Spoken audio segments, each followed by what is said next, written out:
Yep, once he gets here, then I'll wheel the rest of it in here.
Hey, I'm going to try and pronounce your name. Is it Rogue? It's very good to see you. Thanks for being here, man.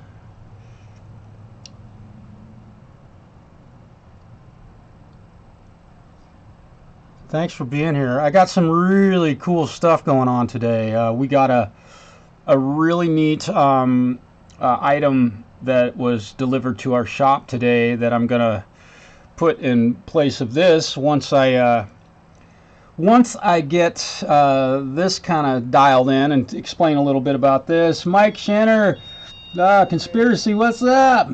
Oh, thanks, man. Okay, cool. I'm going to do my best to stay involved with the chat, but I'm working also, so I have a few minutes to kind of do an intro here. Hugh, what's up? Hugh, I got something you are not going to believe, dude. So hang in there. It's going to end up right here where this thing is in just a few minutes. Wanted to talk a little bit about this first. Mike, thank you. Yeah.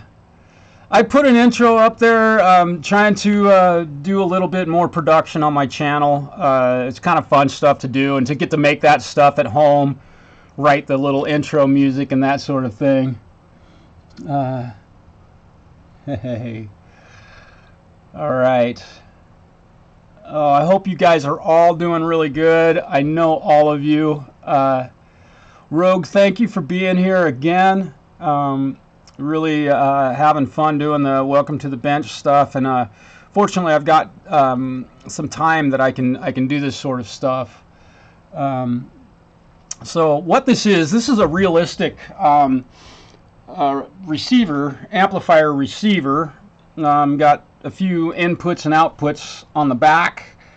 And I'm guessing era late 70s, early 80s. I haven't found a date code that I'm confident with saying that's what it is, but there is a 200326, it appears. So that would tell me either the 26th week, I'm guessing of 1983 on this one, but I can't promise that. Gary Hubbs, what's up, brother? Yep, totally realistic. And what we're doing is we're replacing the bulbs on this. Whoo, I just about, with these bare wires, shorted it out. And I had replaced them already and discovered that I had ordered the incorrect light bulbs for this. And so we measured some voltage and realized that I had made a mistake. I don't walk on water. I'm not afraid to admit it. We'll get things started just by that alone. So I've ordered the correct 12-volt light bulbs, and ultimately what they are light bulbs that you would use in a toy train set.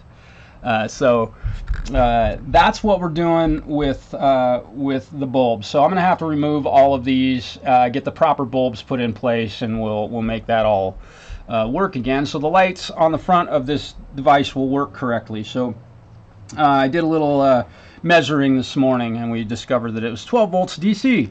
So let's turn the power off on this. See if I can get shocked. I'm gonna take a moment to move this tank.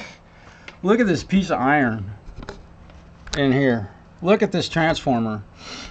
It's about 2.5 inches tall, 2.5 inches of iron on this thing. This thing is no joke. This thing weighs, I don't know, let me guess here. My little scrawny self. Oh. Yeah, this is 40 pounds at least. So give me just a moment. I'm going to put this back in our locker, and I'm going to put something else up on this bench.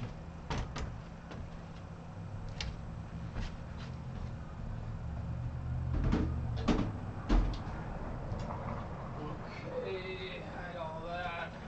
Good. Okay. All right, so first thing, I want to say a big thank you to Blue Gubrius for the awesome shirt. Here it is.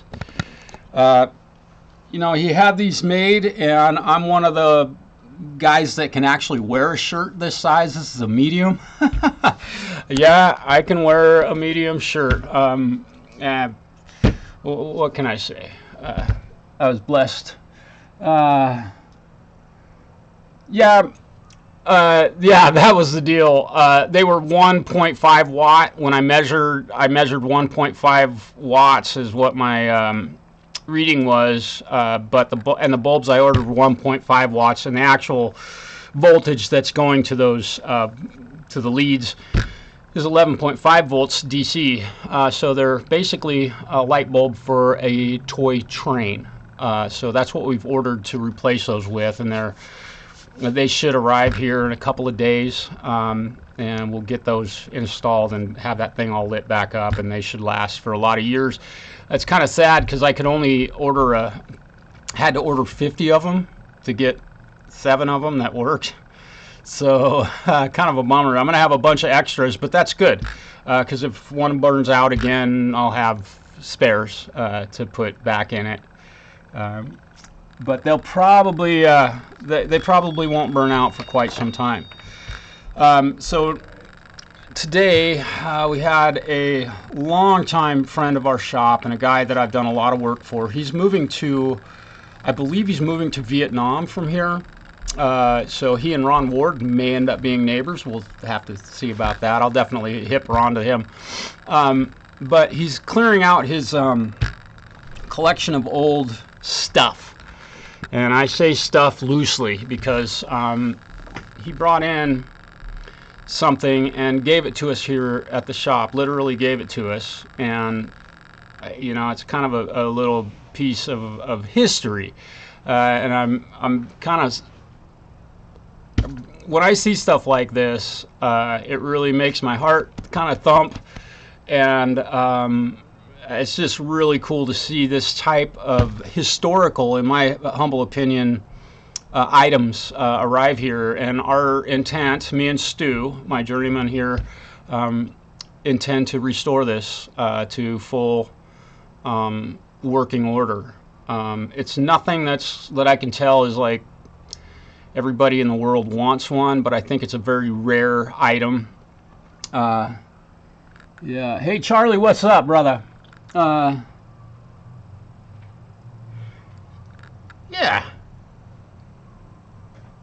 Yeah. I'm curious also, Gary. I didn't get to watch the whole program. I do moderate on his show, but I have students on Monday nights, so unfortunately I'm not able to be there for the entire program. So, and as a moderator, I will never request my own music. Bar none, I will not do it. And I think it's cool that to see others doing that rather than, hey, play my stuff. Requesting somebody else's music. Now, I requested a tune by Sith Vasquez and Mark Tanner that's relatively new. I'm going to grab this phone. Let me see. Oh, maybe not. Okay. So, anyhow, on the Ron Ward Homegrown Indie Live show on Mondays, once in a while he'll do an all request show, and I think that is fantastic.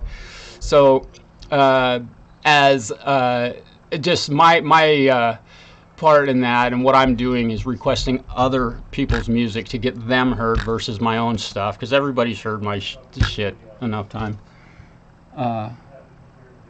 Tree electrical one in D minor. Yeah. Yeah, if you do, request a friend's music. I think that says a lot. It's kind of a cool thing to do, and it's really kind to get other people heard. So that's cool. All right, back to our item of interest. I'm not going to pick it up by the handle because I'm worried that the handle will break off of this thing. I'm going to turn on some light so you can see it really clearly. And there she is. I'm going to go to my, let's see, so I can see. Let's get the whole thing. Here we go. Yep. It's a Kalamazoo amplifier. It appears that the speaker is still in good shape. It's got, to my knowledge, it's got all of the original hardware. A lot of rust on it. Just an initial overlook, you know, like what Uncle Doug might do. Spider nests, of course, down here. You can see there's a little clump of spider guck. Look at this old fuse socket and this neat old switch, man. And the power cable has been repaired. If any of you guys do this, don't show me that you did that, because I'll reach through the internet and alter your appearance. So the handle obviously has been busted off of this thing. Here's a look at the handle. The original handle is no longer with it. It's been, what do you call it, baling wired together. And the owner says it's the same circuit as the Gibson EH200. I hope that will show up. Maybe not. Oh well. So I'm not familiar with that circuit. However, I did take a look at this, and we'll open this up. So there's the front of this thing. Let me get this where you can see the whole amplifier. And I will get to your any comments or questions about this one. Let's take a look at the back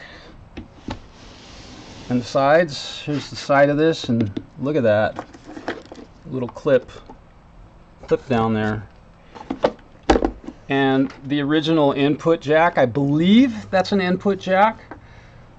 Standard screws. I mean, just old school. Everything, all this stuff is riveted in. It all still seems to be in good. That all is in good working order. Here's the back.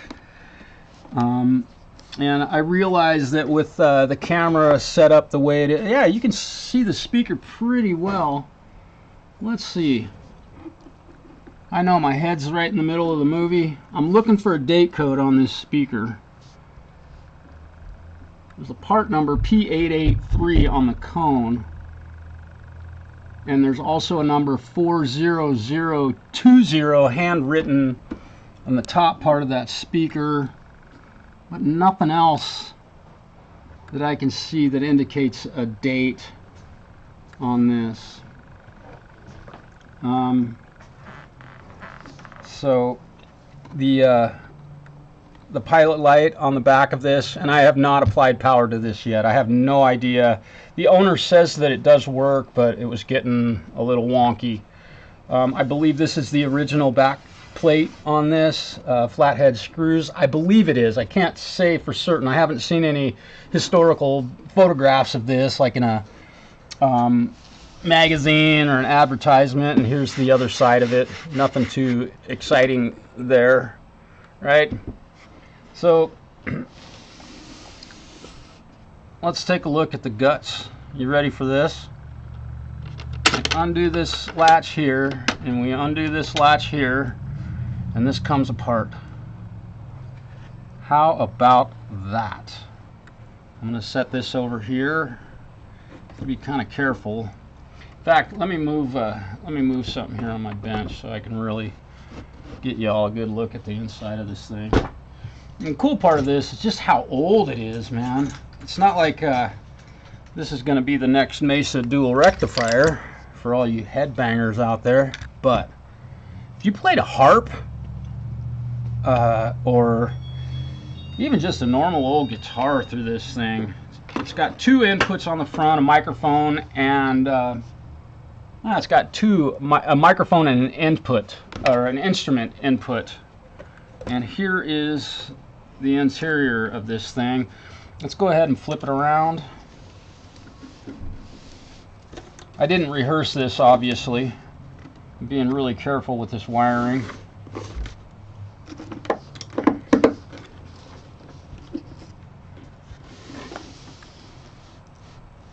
So there you go. You have your microphone input, your instrument input, 6SJ7, 6J5, the tube complement, and the tubes are, the tube complement is stamped into the top of the circuit. I'm not going to move this thing around a whole lot. It looks like the original tube complement, aside from the 5Y3 over here, which is a GE, where the rest of these are RCA. So I have to assume that these are the original tubes in this thing. And they feel really good. The tube sockets feel good. The original can cap. I don't know if this has been modified. Oh, this, check this out. I'm gonna bring the camera in a little close. Hopefully nobody pukes from me doing this. Woohoo! Somebody put a spare fuse in here. How smart is that? And here's a look at the little pocket in the back for keeping your guitar picks, extra strings, extra tubes. You know, not that any guitar player would do any of that stuff, right? But the original cord is still in it. That's the original power cable that was restored from this. So kind of neat. I'm not going to open this up at this point, simply because I'll do that when I begin the restoration of this. The pots work really well on this thing. They turn very nicely. This one kind of interesting. This one may have been altered. I'm not 100% sure how this works. There's a catch on that, so maybe somebody didn't ever want to turn it down to 0, which I get that. I'm a guitar player, right? Never turn it down to 0. So we'll take a look at all of that stuff. Everything seems to be working. Nice little power transformer, 5Y3 rectifier tube. Just super cool stuff. Very, very old. We're guessing probably, this thing was, in what we can gather from our knowledge of kind of old equipment, this is probably pre-World War II, or it was built during World War II, is what we can guess. Just given the fact that there's metal used on some of this stuff, which during World War II they really didn't do a lot of that, and you know, I think the knobs are original, but I don't know 100%. These could have been altered at any time. The things, if it's let's just say it's a 1950, that would make it 72 years old, and then it's an amplifier. So we don't know yet. So kind of a cool little gift to come into the shop. I'm pretty stoked about this one. I can't wait to restore this. So not only do I have this amplifier that we'll get to restore at some point, I don't know if it will be for sale or not. I can't say at this point. But we've got this one, and then I'm going to pan the camera over here, and we've got that 53 Bandmaster that we're going to be restoring here in the very near future. So welcome to the bench. Might get real interesting with electronic repairs coming up. Right, so that's a little bit of kind of coolness. Let me put this one away in a secret hiding spot.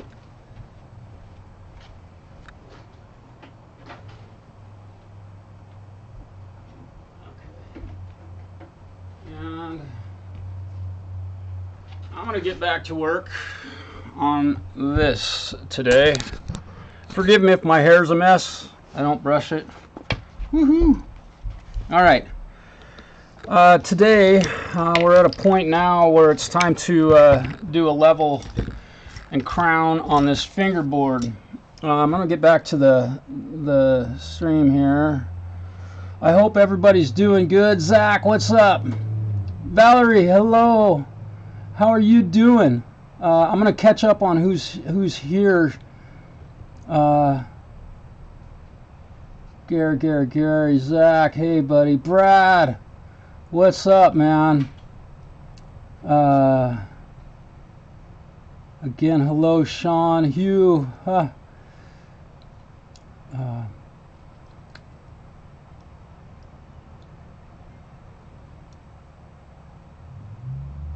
Right on. Rhodey's, what's up? Rhodey, what's your first name? Dang it, I don't know your first name. I call you Rhodey and I just feel like terrible about that. For some reason, I help me. So, just checking the edges of the frets here. Everything's feeling really pretty well non-cheese grater-ish.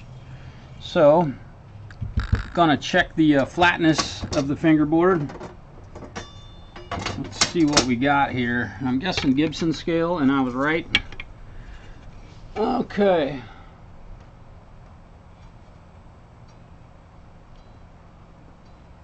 Alright, so we have a little bit of underbow on this bad boy, and I believe it's a 4 mil.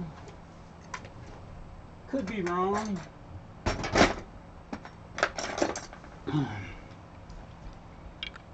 Tighten this.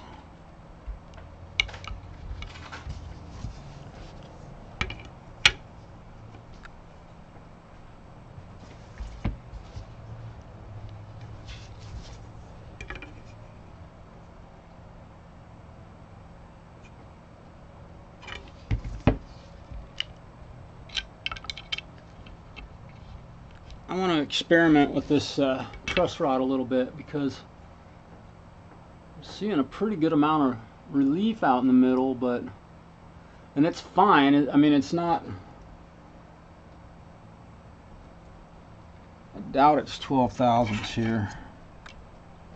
Yeah, probably talking about, I can just see a little bit of daylight.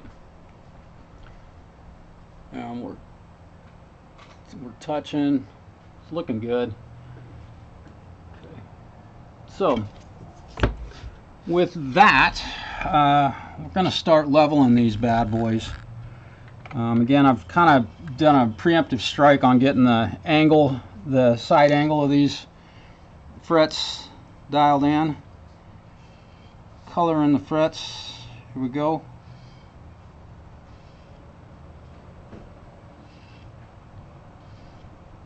I usually use a blue marks a lot, but my pen dried up finally. So I want to make sure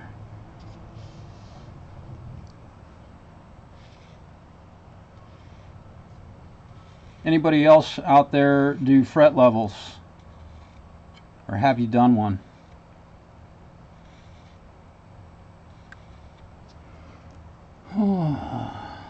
Zach, it's great to hear, brother.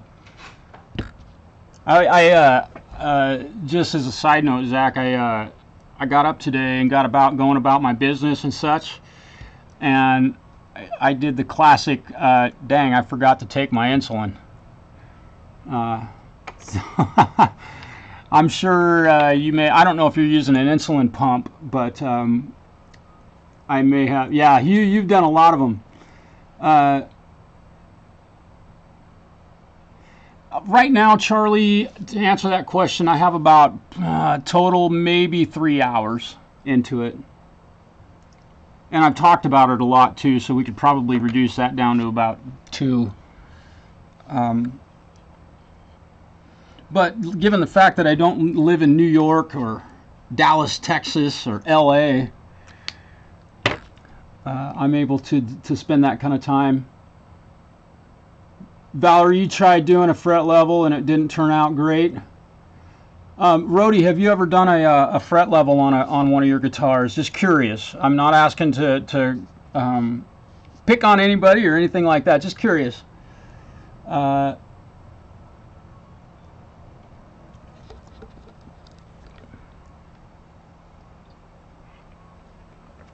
And I do have a timer going constantly, so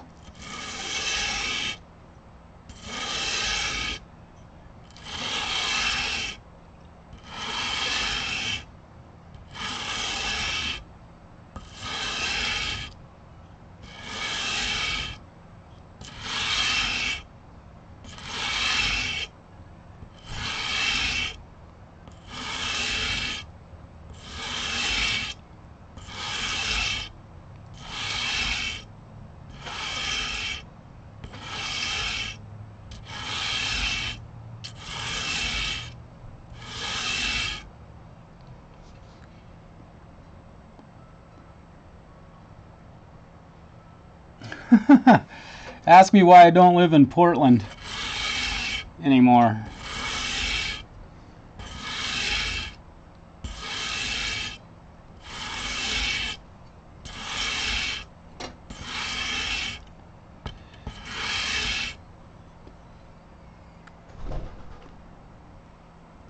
And I can see, so in doing just these few brief swipes right out of the gate, I can see that I've got a good fall away here, meaning at about the 12th fret, 15th fret or so, the neck slopes downhill pretty good, which is what we want on typical electric guitars. But I can also see that I've got a few low frets out in here, not too bad. It's looking like it's getting really close to being ready for crowns at this point. I am gonna continue to work this over a little bit to get a more uniform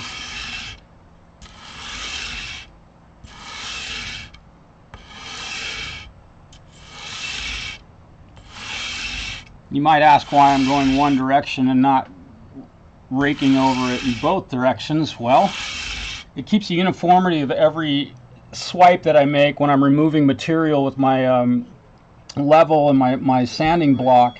Make sure they're all uniform. If you go back and forth, what you tend to do is go side to side, or you'll tilt your sanding block and you won't get a uniform pressure. And that's why I do it like this when the opportunity arises. It's not always the easiest thing to do when you're doing this kind of thing to a guitar.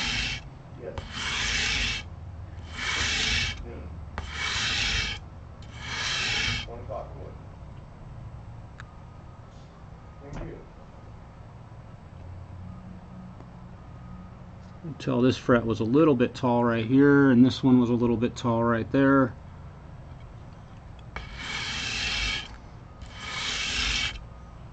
All right, that looks perfect.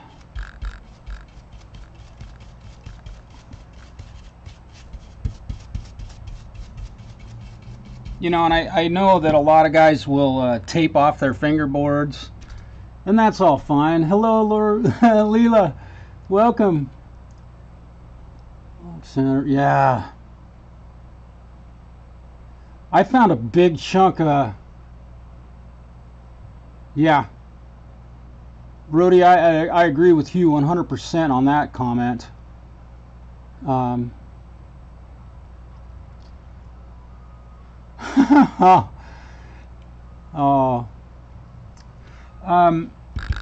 So I'm gonna grab my handy dandy. Is this a medium? Yeah. I use a StewMac $80 fret crowning file. We'll start at 150 grit, following the radius of the neck.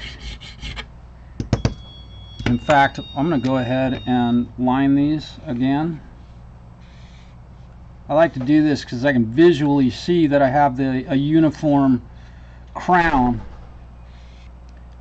on the tops of these. Doesn't take much usually at this point. These frets are brand new. Although a few of these definitely were tall, because I've definitely got them sanded down, but I'm hitting every single fret with my level, my sanding block, so it's ready. They're ready for crowns. This is where you have to be really careful when you're putting frets in a board like this to not bash the sides of these frets in, because you'll put some low spots over here and you can create fret buzz in doing that.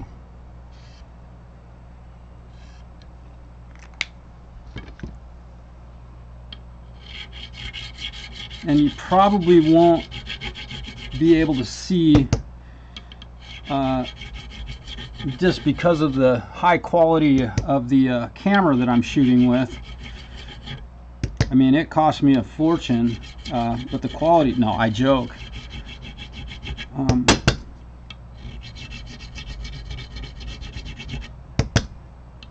Yeah, these first, I'm going to say 8 or 9 frets. There's not going to be a whole lot of work being done on them. They have a nice flat surface on the top, and I'm looking for about 1 millimeter or so of flat on the very top edge of these frets, and that's the subject of great debate. You got to have 2 millimeters of flat spot on the top of your frets to have a good crown. Okay.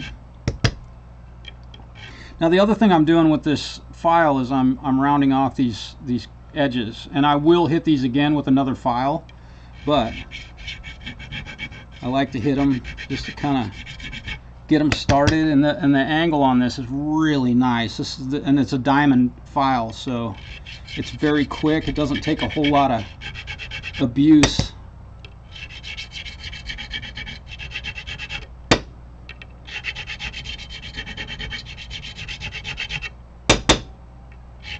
Now I'm getting into frets that were actually either a little bit taller or I took a little bit more off the tops of them, so I'm able to get this. I'm having to work them over a little bit more than these first few, simply because I took a little bit more off the tops of these.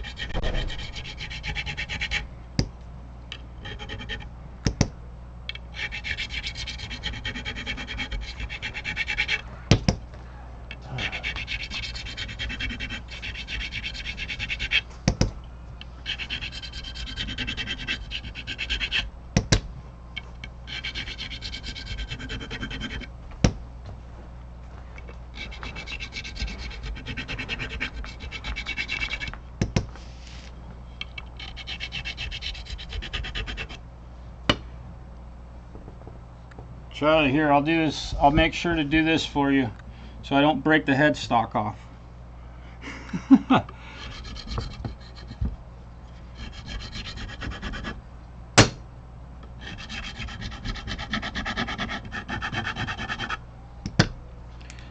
Switch this over to 300 grit and then we'll start polishing.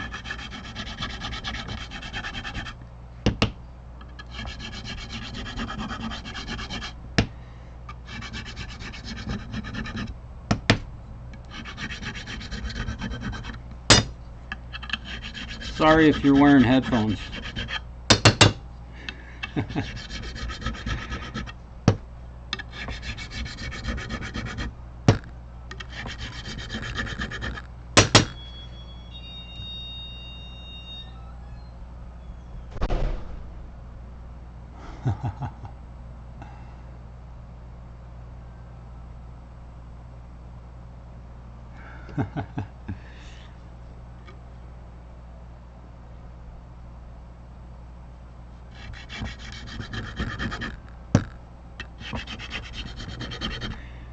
It's amazing when you make this little step right here, just up to the 300 grit diamond file, how amazingly smooth these frets get. The very tops of them are still rough, but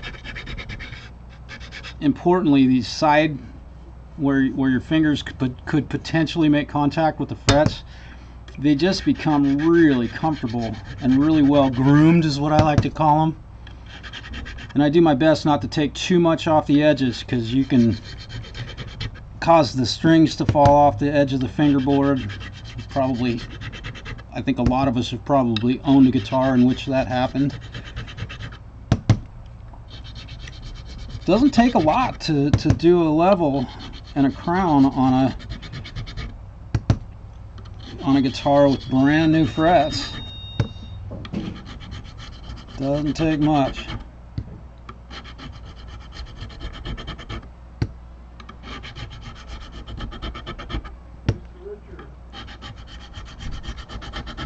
By the way, the lady with the Acoustasonic that I finished up yesterday came in and got her Acoustasonic and called me last night and said it was just awesome. Oh, Gary, I wish I could come up and bring my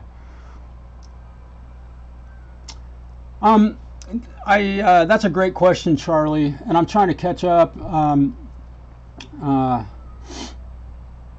have to be around time. Yeah. Rhodey, if that ever happens again, CA glue is a pretty darn good solve. Charlie, no, I haven't, although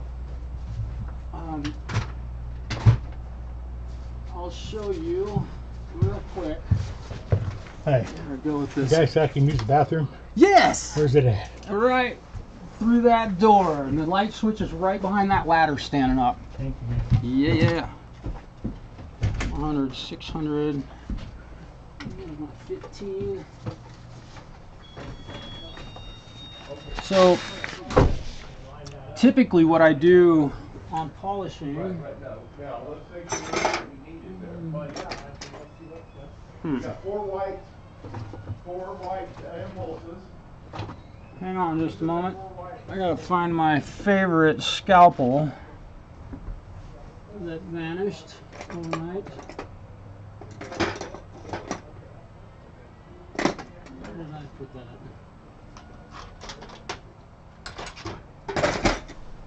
Okay. Where are you?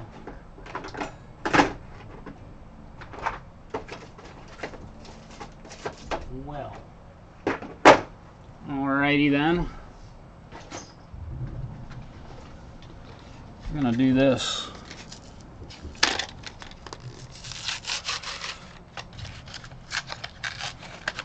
I think it was time for a new one.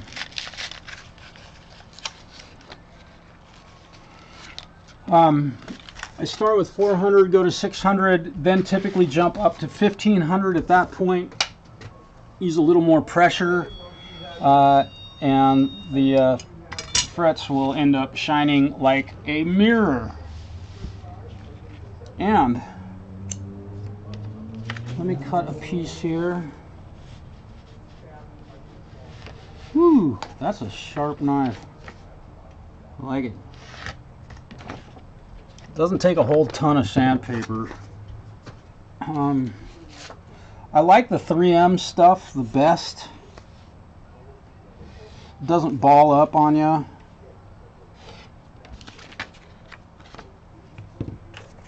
And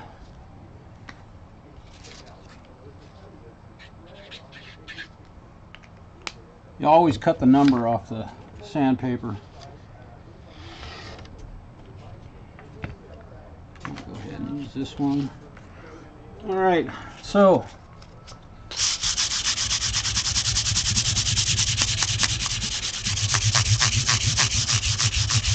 elbow grease.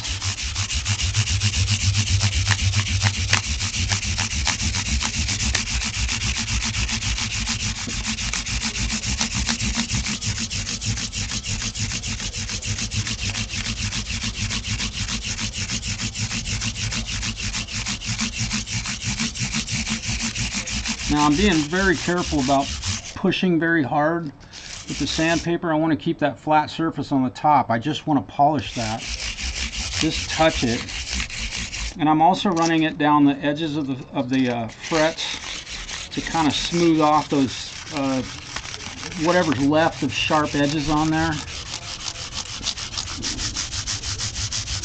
What I call the cheese grater. The cheese grater effect. Ah. Okay.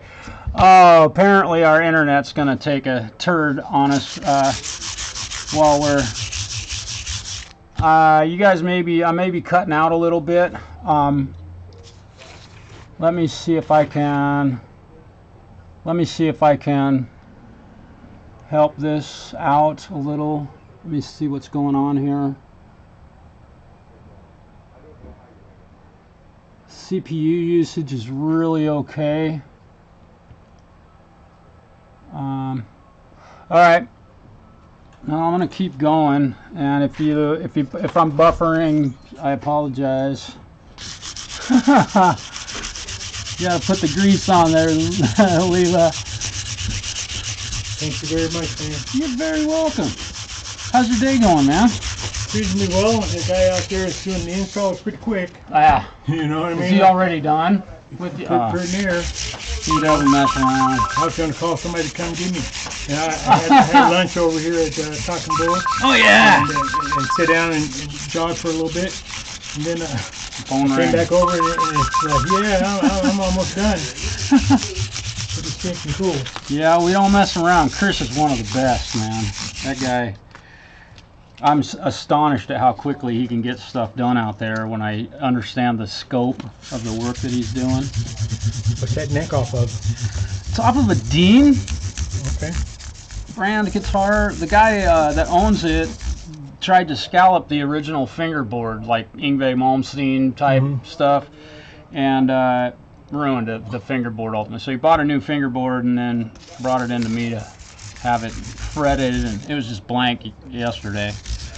Oh yeah. So I put new frets in here, and I'm just kind of polishing it up and getting it looking better than ever, I hope. And my friend Richard, a good friend of mine, he passed some years ago. He goes, there ain't nothing like my fretless Fender Strat or something. You know, he liked to play Fretless. that bass. Yeah, oh yeah. Fretless bass. That's it. Fender Oh, yeah. P bass or J bass, yeah. The old Jaco Pastorius trick. I've converted a few basses into fretless basses, and man, that's fun. Very, very precise work, which I love.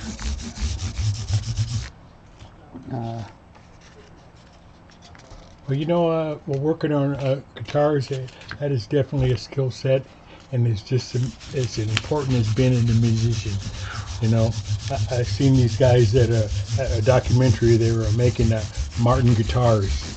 Yeah. Oh yeah, these guys, they just put all their heart and soul into it. Boy. Yeah, I've definitely have a few idols, you know, like guitar heroes, guys that repair guitars. Hugh Caldwell, he's from Scotland. Guy's just a phenom on guitar setups. And another guy, Jerry Rosa, who does videos of it. He builds mandolins. It's amazing to watch the absolute attention. Of course, he's building, you know, a mandolin that's 10 grand when you buy it. So that all says a lot, but the stuff that I've learned from being able to watch those guys, whew, it's unbelievable. And, you know, a person that plays the axe well, he's looking at a guitar and it's used, and the first thing he does is look at it and see if the neck is straight. Yeah. Plays it a little bit, you know, and says, yeah, this might be pretty smoky I for me. might be able to do You it. know? Yep. I sure do have fun doing this, though, and it's great. I'm grateful for all the folks that are, you know, bring their instruments in and let me. Faces is like, I don't know if an auto mechanic can have the same. You know. I tell you what I really like to get a hold of is a tuner, like a Marantz or a Sansui or something. Oh. Just one of the older models and stuff, and I had one, but it just got away from me, and I had to move, and I have an old Marantz receiver sitting over there. Really? It's for sale, yeah. I don't know what era it is. I have to have a look at that. Yeah, hang on just a second. I'll come over. I'm gonna finish cleaning this. I don't want to let this stuff sit on here too long. It's that. Let's see. If you walk down that side there, and you'll walk right into it. It's a silver face, and I think it's a 2550. Yeah. How about that?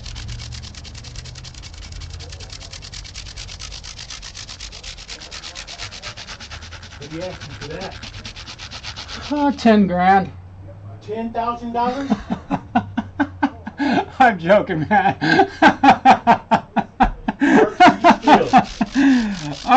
You know, I'd like to ask Stu on that one, what we're asking for that one. It's just a stereo receiver. There's nothing. I understand. You know, I was totally joking about that, my friend. In time, I would like to get a turntable and stuff, because I've got some vinyl and stuff that I'd like to. Yeah. That one I know came in from somebody who like updated their home sound system. They went from a old classic stereo to a big old surround sound system. Yeah, I'm old school. You know, I like to, you know what I mean. Yep. My friend, he liked amplifiers that had tubes in them. You know what I mean? He loved those Marshall stacks or those Ampegs or something. Man after my own heart. Yeah, I love the old tube amps, but they gotten so heavy, you know, and I'm not getting any younger. I don't want to be packing that stuff around. But have a good roadie. Yeah. You know. Yeah, exactly. Somebody who's rough and tough and hard to bluff and knows how to a good grip man. Yeah, yeah. You done? Yeah, you're all set. All right, let me pay you some money. Right, I'll be right back. Okay, sounds good, man. Woo! I don't even know. I don't know. Yeah, there we go. Pooh Ninja, welcome. You got off a little easier today than what I told you. Yeah. So am I getting close to being Okay. Anybody that walks through that door that's polite is Yeah. customer. Let's see. And you're gonna owe me $127. Yeah, there was something going on with our internet here in town. If the stream got a little interrupted, I apologize. Well, I don't really apologize for that. There's nothing I can do about it. That guy there? That's feeling good. Okay. Now.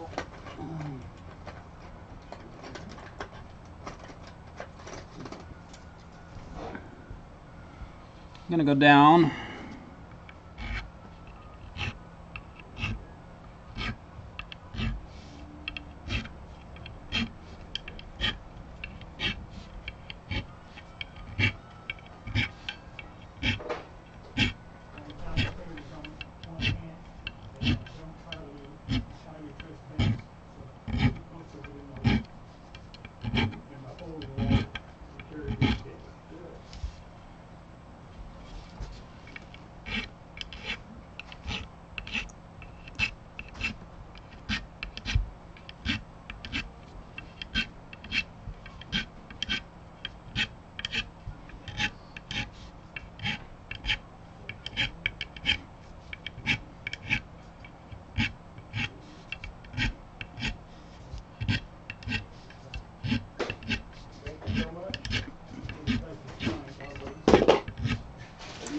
Knocking my tools off my bench. Here we go.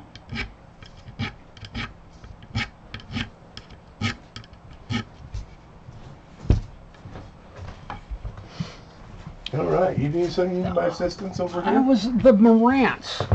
He's asking about that Marantz I'm gonna receiver. have to do a little more. I couldn't get a hold of Mac. Okay. Yeah, I smell sentiment coming into the game. yeah, he's Sentimental about it? so it's possible that amp has already been sold, I guess. Yeah, he put money down on it, and I don't know whatever happened if he has been making little payments along or not. I needed to talk to him. But I know that originally he was the one buying it, so I did get him on occasion. Well, Let me get your if there should be a hiccup, please remove me because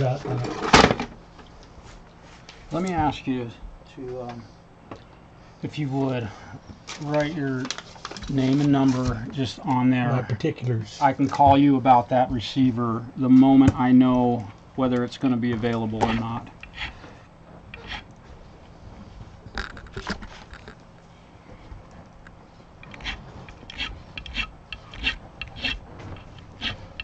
I think we probably already have your contact info, but I I'll suspect have it. so. But I still am learning my number. Perfect. It's a new phone number. Got a new phone.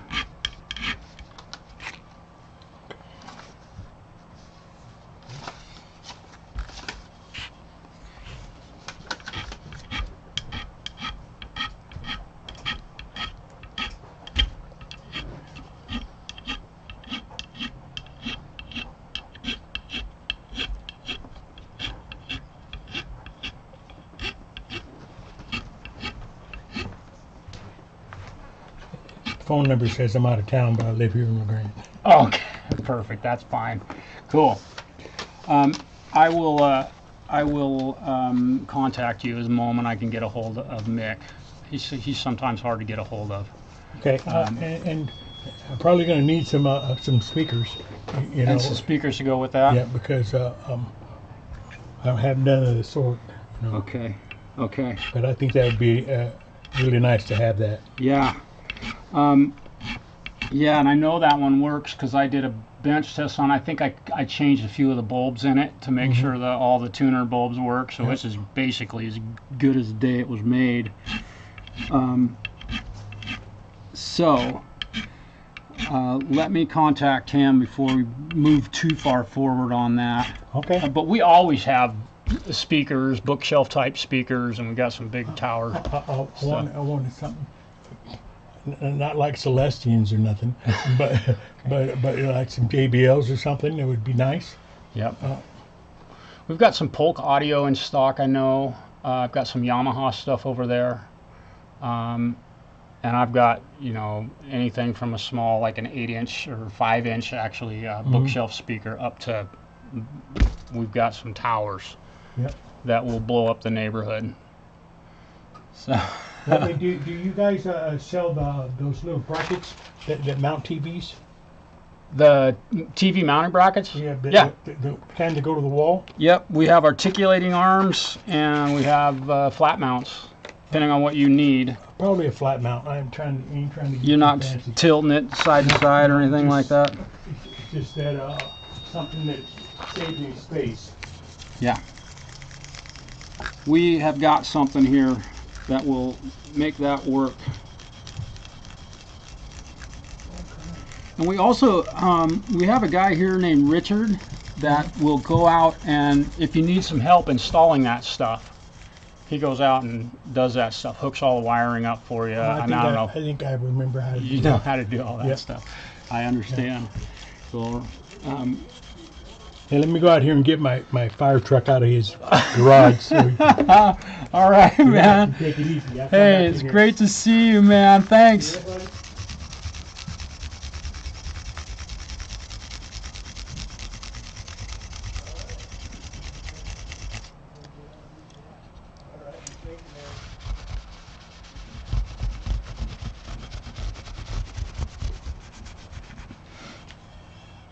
Ooh, that feels nice. All right. Let's do one more little wipe down here. Whew. I just ran out of paper towels. Russ, what's up, buddy? Yeah. I like it. I'm going to burn it up to the ground.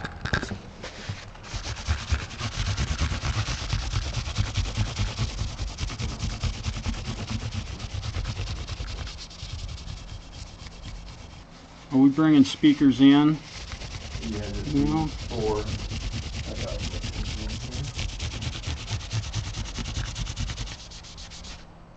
He took the other impulses. Oh, he did. Yeah.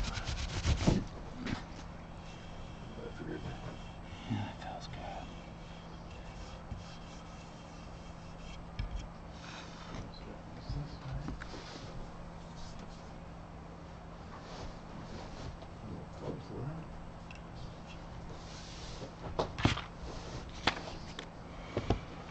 Oh boy.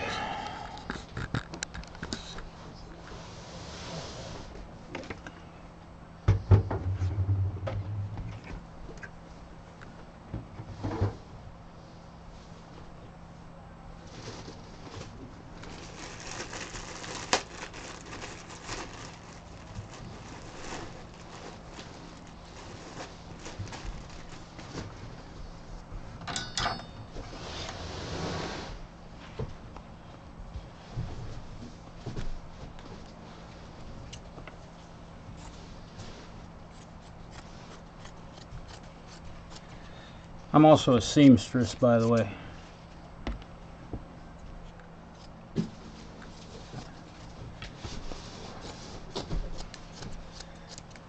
I guess maybe you could call me a compulsive liar, too.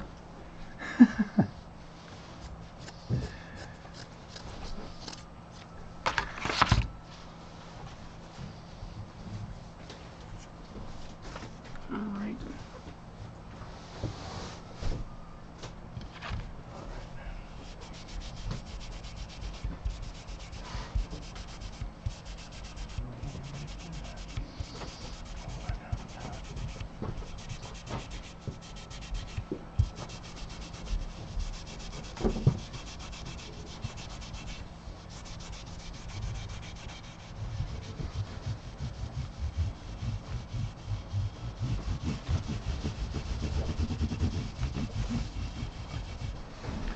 I probably, Stu or Hugh, it's kind of interesting that you're here, and I know, you know, it would be cool to get Tobias Reese along for the ride, but I don't know exactly where he lives or the time frame that he's at, but I'd love to hear his input, because I know we all do stuff differently. and that is undeniable. And I just realized I need to get the side of this fingerboard a little better. I'm hitting this with some 600.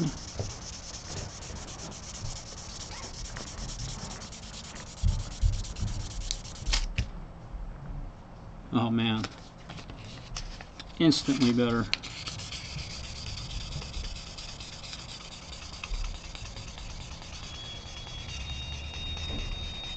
Let me once again say thanks to anybody who might be here watching.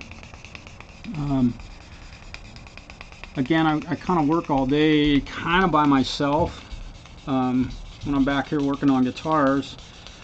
So I figured why not turn a camera on and share what I'm up to here and what my days are like.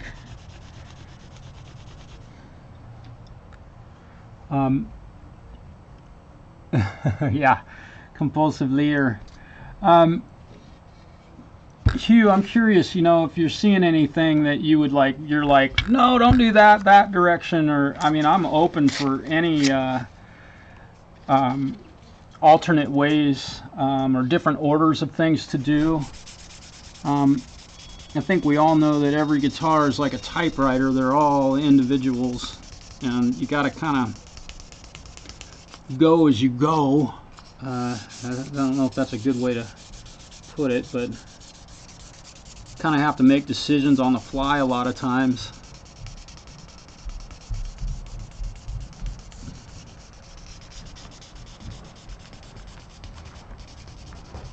There we go. That's looking nice.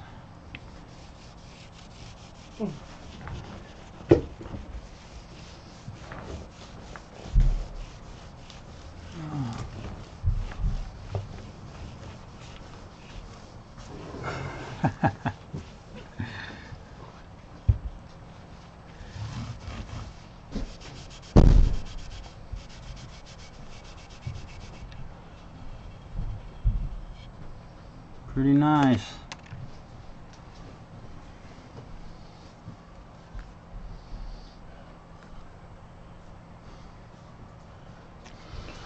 Unboiled linseed oil, that's what that is. I don't use the boiled stuff.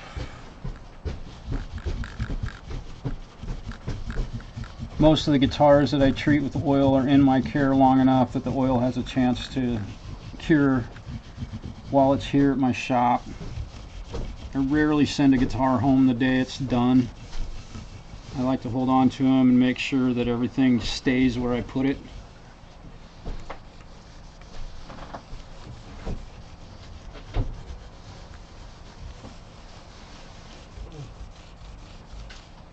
Now, I know that there's one thing that a few of you might be questioning. I know. What about the fret rocker? Oh, hey Ian, it's good to see you, man. I hope you're doing well, man.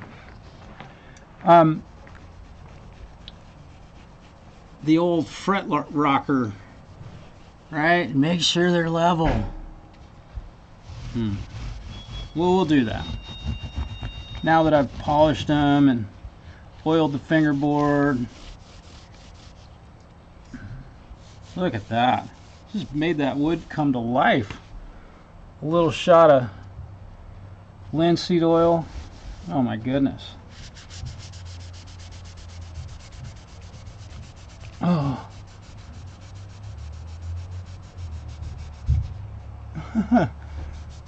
Thanks, Hugh. Wow, Ian, it's been a while, man. We haven't spoken for a while or talked to one another online. It's so great to see you, man.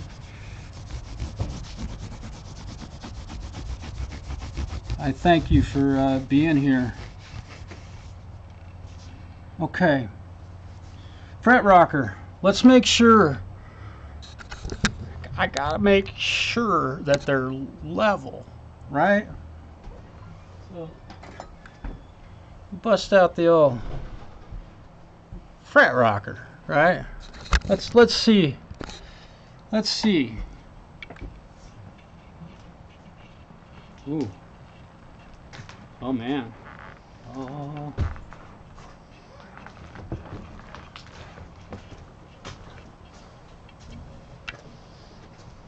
Keep in mind I've refretted a few guitars. Oh my god. Holy smokes. Well, at least the first few are in pretty good shape.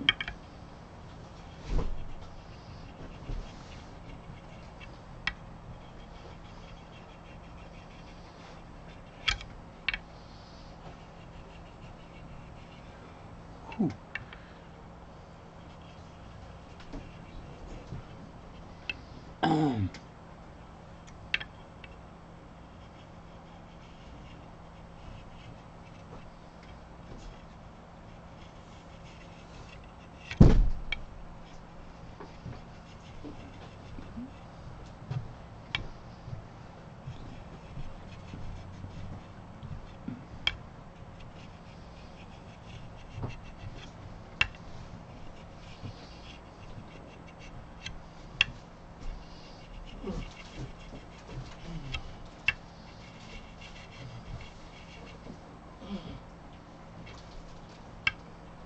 Jerk.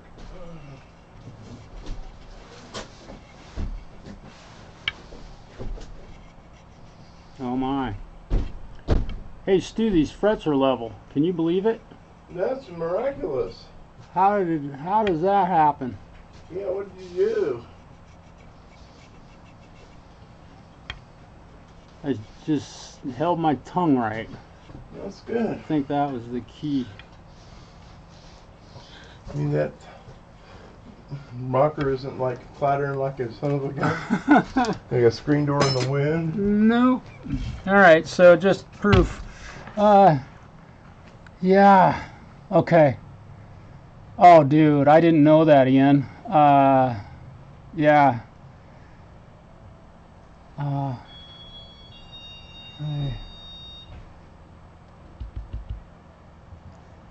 Yeah. Ian, did you end up coming down with the nasty cold, or did you just catch a cold and lose your voice, or did you have something else go on? I've been able to avoid catching the COVID virus that has really slowed a lot of people down.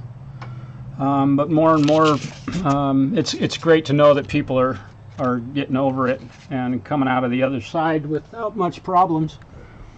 Yep.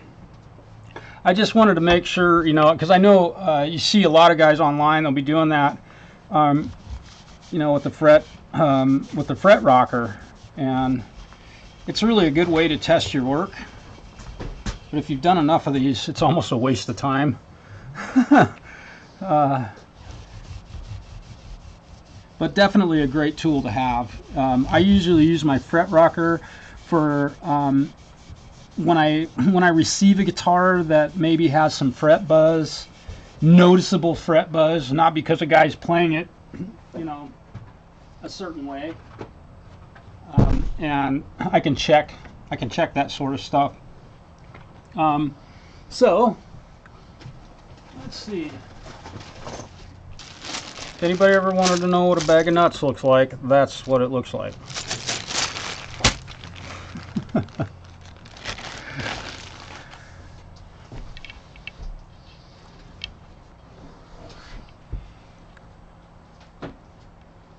Man.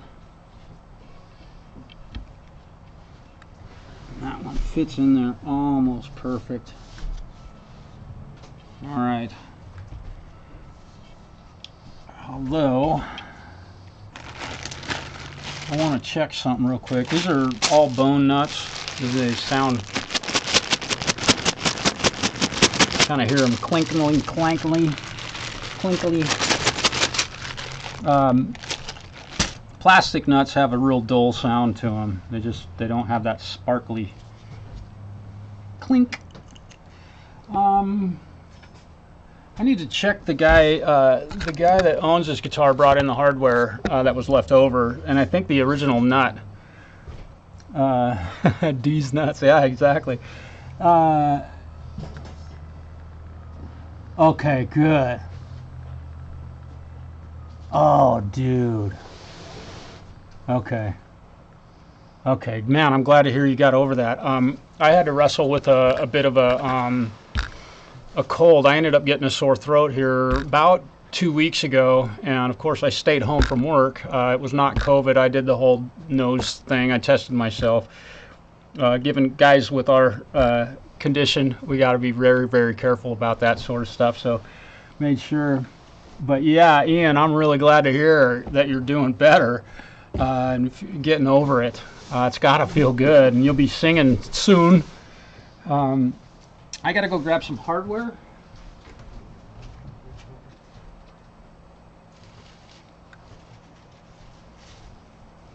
Yeah.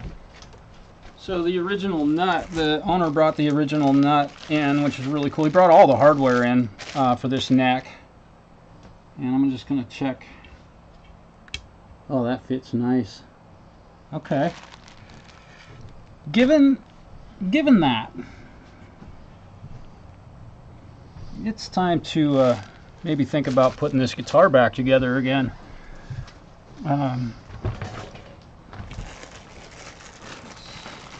Screws. Uh-oh. Okay. I gotta make sure all the screws are here.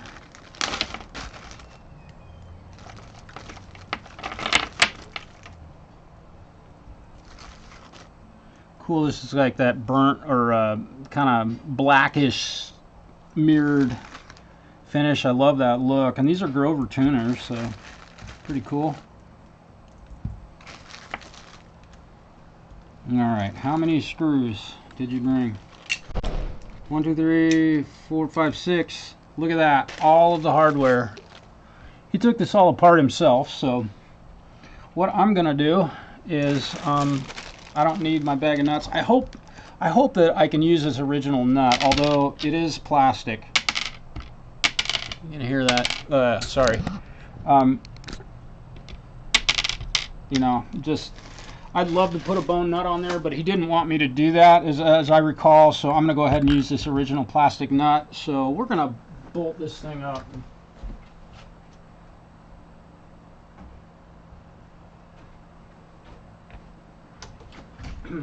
Here is the body. Here it is. Let me get the neck out of the way.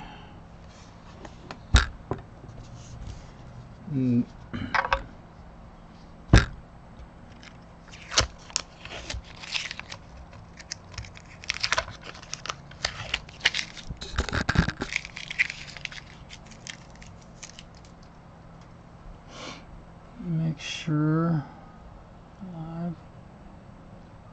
Okay.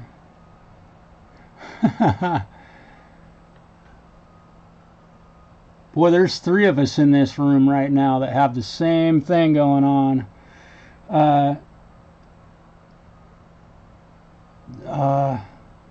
Yeah, no. Ian, that is a great question, a very smart question to ask, and there is a difference in neck relief, and ultimately the string tension is it. So if I ever, it doesn't matter if I'm working on a $50,000 Les Paul or a kind of a inexpensive Dean guitar, something like this, if I change string gauges on an instrument, I definitely check the neck relief. It doesn't always change, but it's something that you should check. And it's likely on this guitar, there's tons of videos out available that you can watch people set the neck relief, but this being one of the most important tools you can use to make sure your neck relief is set correctly. And it really depends on what you particularly want for your guitar. I always start out with 12,000s. God bless him, Leo Fender, and another little kind of important dude, guy named Les Paul, came up with these numbers, I believe, and that's a good place to start. So having a feeler gauge to measure your neck relief, and then the other really important thing is a capo. Just capo the guitar at the first fret, fret the guitar where it meets the body or the neck, and check your neck relief out here in the middle someplace. I would, if you're going from 9s to 10s or 10s to 9s, definitely check it. You can also do the thing where you can, typically you don't want to fret the guitar down below where the neck is bolted on. If it's a bolt-on neck, you want to fret it up right about at the point where it meets the body. So on this particular guitar, right about here, I would fret the string and then use my pinky and fret the string, and then get my thumb out here, and you can visually see how far you're pushing that string down, and that'll give you a good idea of your relief. And if it's really tall, that's when you should think, or if it's touching, it's flat, make it a slight tweak, and you know what you're up to on that one. Just turn that truss rod the right direction. A lot of folks are a little leery of turning their truss rod, and all due respect, I understand that. It's not as scary as it might seem. Nope, the saddle came off of there. Put that in the bin. Let's see, so how long have we been on now? Okay, so I've been working on this for about an hour longer today, Charlie. So I've got, really going on about 3 hours of labor in this, and probably more like 3.5, but also consider that this isn't just a fret level. This was a fingerboard replacement, installing frets, leveling and crowning those frets. So a lot going into this thing. So typically a fret level and crown is going to run you about 120 bucks at most guitar shops. I charge 150, and I have not had anybody complain. So this is quite a bit more work that's going into this one than what would go into a normal fret level and crown. I got to talk to my camera guy. He's slacking. All right.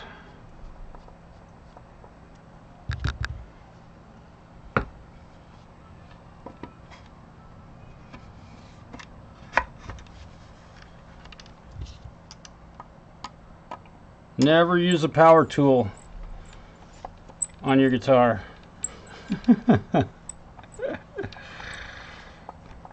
Did I say that? Did I just say that? Hang on. We'll speed up this process. Never use a power tool on your guitar. You'll slip with it.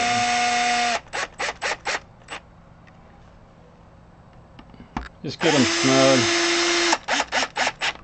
These screws have been turned by others, and they're a little rough around the edges. I just speed up that process and then give them just a little bit of love. Finish them off.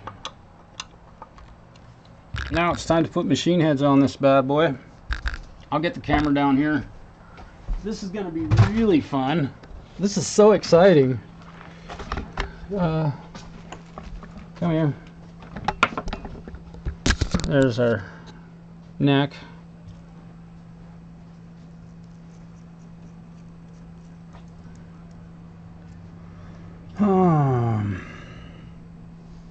Never fails.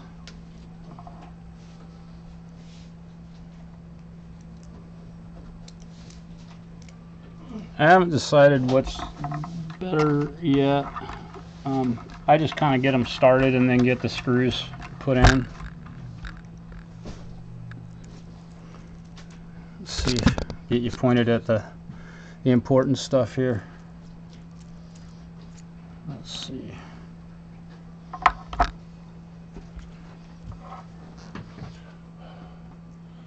It's getting together. That's great.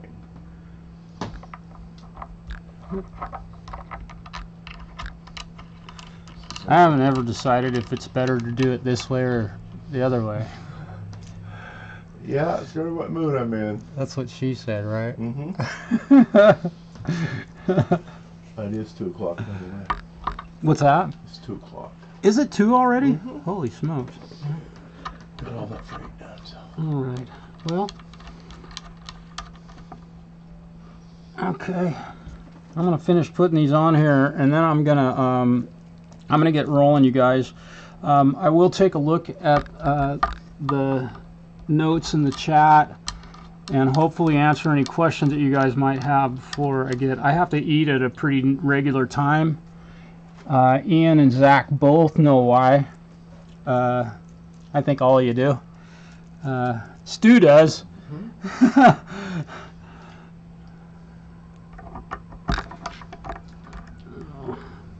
Oh, I almost dropped that one. All right. Isn't this fun? And it's kind of amazing, you know, when you actually have an opportunity.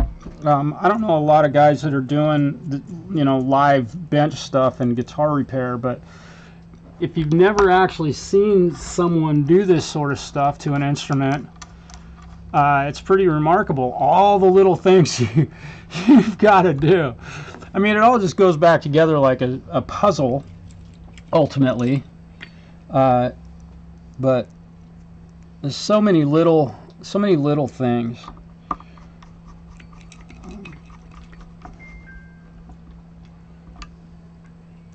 These screws, this is not an Arnold Schwarzenegger moment. Ask me how many of these screws I find that are stripped out, like that one.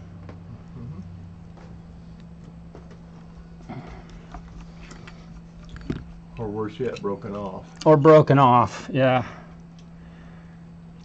What I love is when somebody brings in a guitar that they've changed the machine heads on, and they have holes in the top of the headstock. They drill all the way through. Oh, that happens a lot. Boy. Luke had one brought in one time that the guy that owned the guitar before him had drilled through the headstock. I'm not going to remove this stuff. He did not ask me to do that, so I'm not going to do that for him. All right, so the machine heads are now. Oh, hey, I tipped me over. All right. I just want to. Sorry about that, guys. Wasn't that a fun journey? A little action.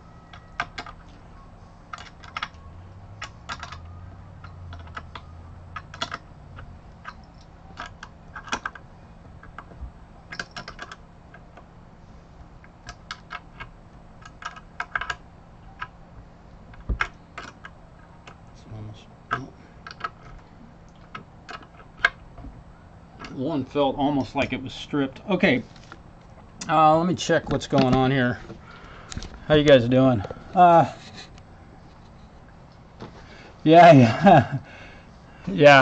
I hear you, bro. About a year ago. That's good to hear, Rhodey. Charlie. Yeah, I need to like strip them out. I'll probably go back. There was one on there that was a little bit loose. I'll go back and fill that with a toothpick. Yeah, I went to Nines. I'm using my Ian, I got to talk to my camera guy. I went to Nines on my Stratocaster style guitars, meaning my Strat and my Ibanez RGE guitar. I play 11s on all of my acoustic guitars aside from my 12 string. I have a set of 9 gauge strings on the 12 string. It's a 9 to a 52, I think, really light gauge. And then on my Les Paul or my LP, SG, all those ones, I have 10 gauge strings on it. I love them.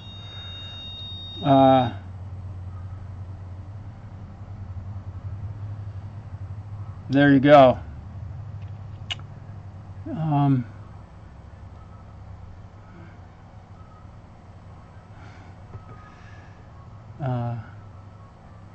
All right.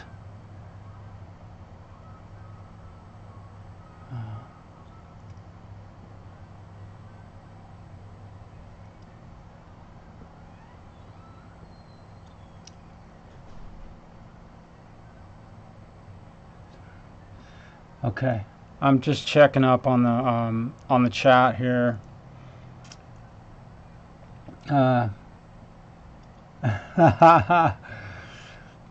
Okay. Cool. All right, guys. I've got to head out. I don't know what model this guitar is, but it is a model with brand new frets, brand new fingerboard, freshly oiled with linseed oil, freshly polished, freshly crowned, and it's going to get. I'm going to set it up with 10s. It's an LP style guitar. And just see where the owner likes that, and we can swap them out. It takes me 5 minutes or so, 10 minutes or so to put a set of strings and get them playable. So that's what we're going to do. I want to say thanks to everybody for being here. Let's see, if you're not already subscribed to Ian Luckett's channel, subscribe to Hugh Caldwell. He's releasing music quite often right now. Roadie's Jam Cage, check those guys out. Definitely the Metalhead Hippie. Ron Ward, Indie Music Live. Had a really fun broadcast last night. I haven't had to banhammer anybody out of that one yet, so that's cool. He's such a cool dude. Let's see, who else? Who else? Oh, and the Shanner brothers. Mike Shanner, I believe, is a member of that collaboration. Holy smokes, those guys write some great stuff. Stuff to look forward to from me in the near future. I've collaborated with some artists that a lot of you know. I'm not going to name any names, but we've got some music coming out. I wrote a piece of music recently that is completely alter ego for what you guys know of my music that's been primarily heavy metal or hard rock, so got that coming. Zach, thank you for being here. Check out Zach's channel.